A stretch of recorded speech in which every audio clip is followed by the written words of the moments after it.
While I was away, I had several requests to go through a game by the young Chinese star Wei Yi. This was an incredible game. Played just a few days ago in the Hainan Danzhou Grandmaster tournament being played in China against the Cuban player Lazaro Bruzon Batista. Many people have already described this game as an immortal. Well, let's take a look at it and you can decide. So first of all, Wei Yi with the white pieces, it's a standard shavening, and here white can play a4, but the other main line is queen e1, so transferring the queen over to the king side straight away. And black exchanges. Now all these moves have been seen hundreds of times before, if not thousands of times before. So white transfers the queen over, bishop hits that pawn on e4, so now there's a serious threat to play b4. White prevents that, and the rook comes to d8, and that really forestalls white's idea of playing e5, because then the bishop would be on prise. White switches the rook over. Now, of course, if knight takes pawn, then queen g7 would be mate, so black can't take there immediately. Rook d7, quite a mysterious move. In fact, seen many times before. The idea is sometimes that bishop can drop back to d8 and then e5 comes in. Sometimes the queen drops back to d8. Sometimes black even doubles on the d file. But this has almost become the main move in the position. White plays bishop d3, so the bishop looking towards h7, of course, in the Sicilian and many other king's pawn openings. That bishop on d3 is the attacking piece. Now rook e8 is the most popular move here, but queen d8 was played, but this has also been seen before. So the idea is to, well, put some more pressure on the d file. So again, it's working against this move e5. e5 is really the move that white wants to play to open up that bishop, drive away the knight from f6, open up the line of the bishop.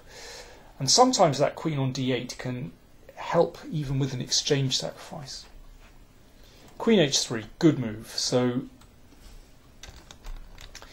white is still looking at that pawn on h7. Now the most popular move in this position was g6, and this was played in the game, but instinctively that is a move I do not like at all.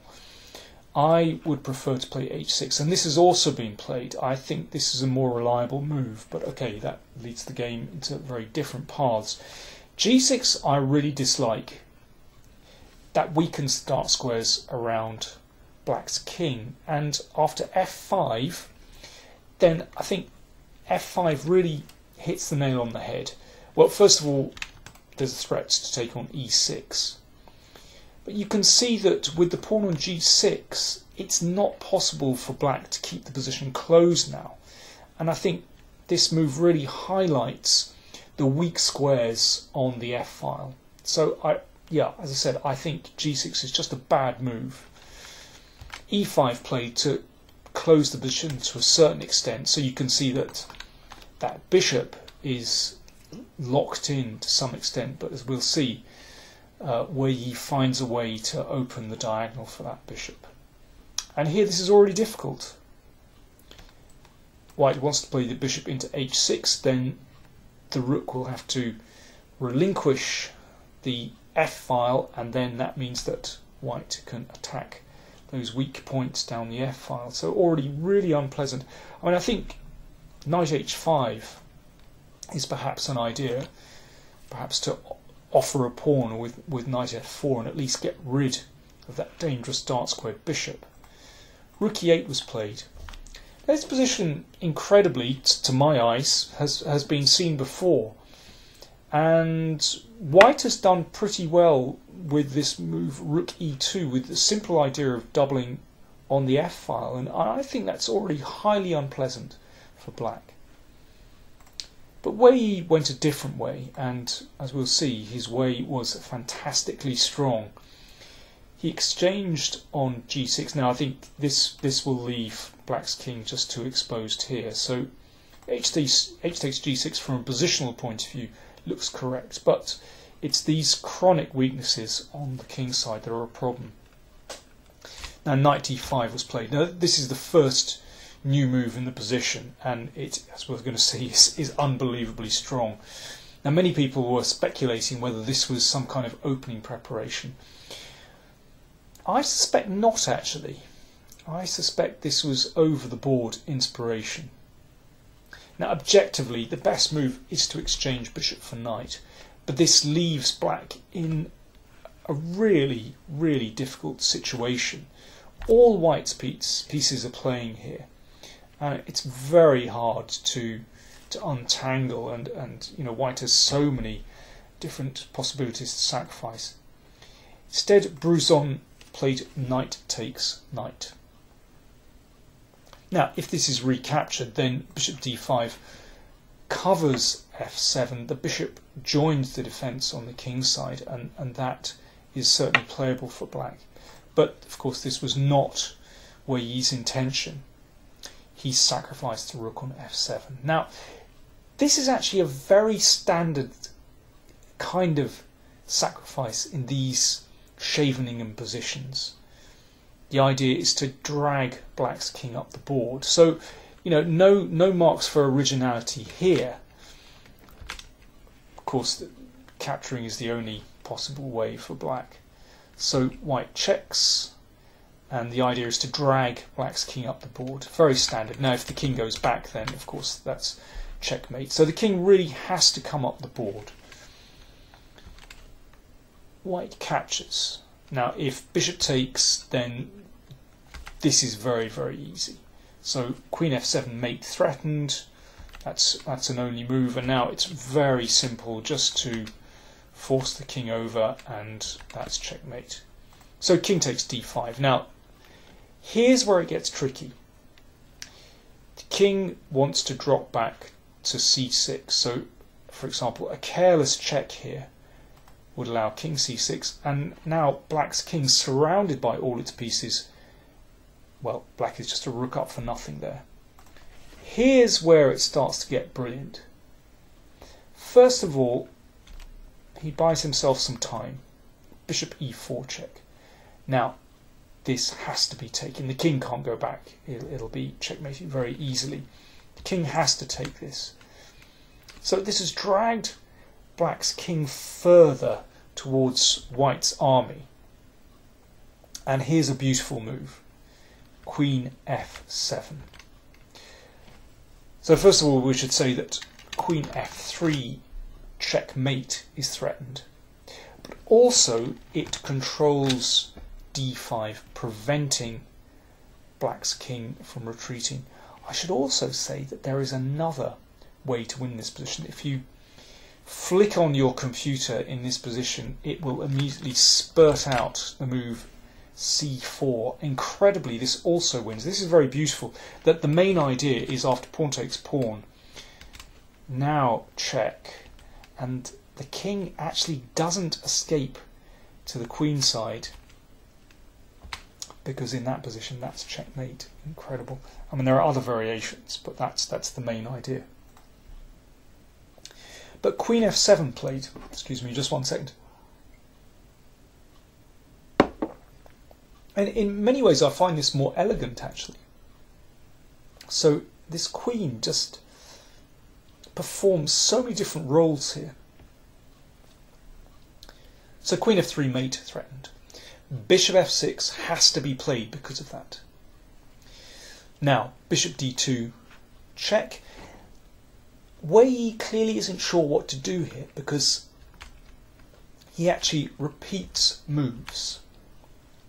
So, I mean, that I think gives a clear indication that this was not some kind of computer preparation, but this was inspiration at the board. And now he hits upon the right idea. Another very subtle queen move, queen b3.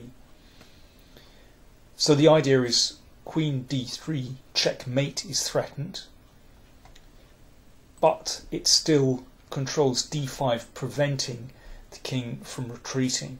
So this is really subtle stuff. So the king has to move back, king f5. And now we make sure that the king comes forward again with that check. And now once again, a brilliant move.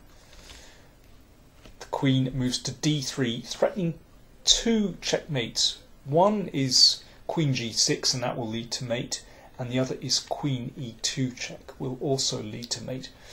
For example, well let's prevent one of them with rook g7. Queen check. I mean, this finish is actually quite prosaic. h3 threatens queen g4. That has to be defended. Now king h2 threatens g3 mate. Only way to prevent that is bishop g2. And now, well, we just mop up.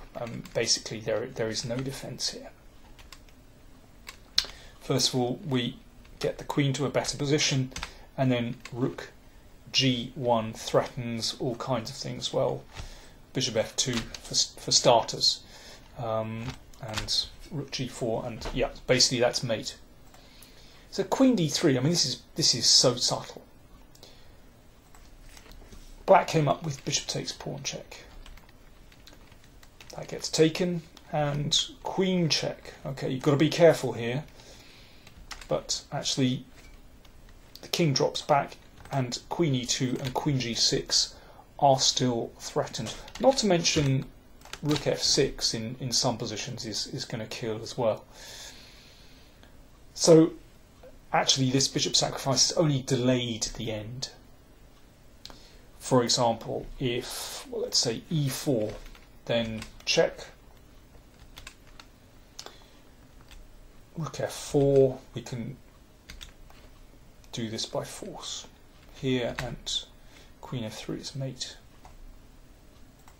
Or king h5, we check, and then simply taking on f6 and queen g5. So bishop g5 was played, queen e2, we're getting closer now, and almost there. Let's drag the black king a little further forward, and after bishop e1, actually black resigned. Well, let me see. Rook f3 is one threat. Queen d3 is another. If bishop f4, well, let's find a clean mate. Queen d3, check. I mean, this queen is just working overtime. It's just incredible. Let's drag the king forward again, and that is checkmate. I mean, this game really demonstrates the power of the queen. It's just fantastic. So, is this an immortal game? Well, it's not bad, is it? I'm not sure I would put it in that category. What I think it does do is that it heralds the emergence of a new star. I don't think we'll forget the name of Wei Yi now. He's only 16 years old. At the moment he's number 32 on the live rating list, but really at the age of 16 and able to produce games like that, that's something very special. And now personally, I think if you look at, I mean, if I compare this with other king hunts, classic king hunts, then I don't think this is quite as good as, for example, Kasparov's game against Topalov from Vaikonze 1999. You can see that on the Kasparov playlist on this YouTube, on the Power Play Chess YouTube channel. Well, you can compare and contrast and see what you think, because I think Kasparov's had a bit more, a little bit more originality, and I don't think he didn't really foresee the end, but this comes pretty close. And I think aesthetically I like this very much. I think these queen moves, queen f7, queen b3 and queen d3, these are the really elegant moves. But anyway, you decide for yourself. Brilliant stuff.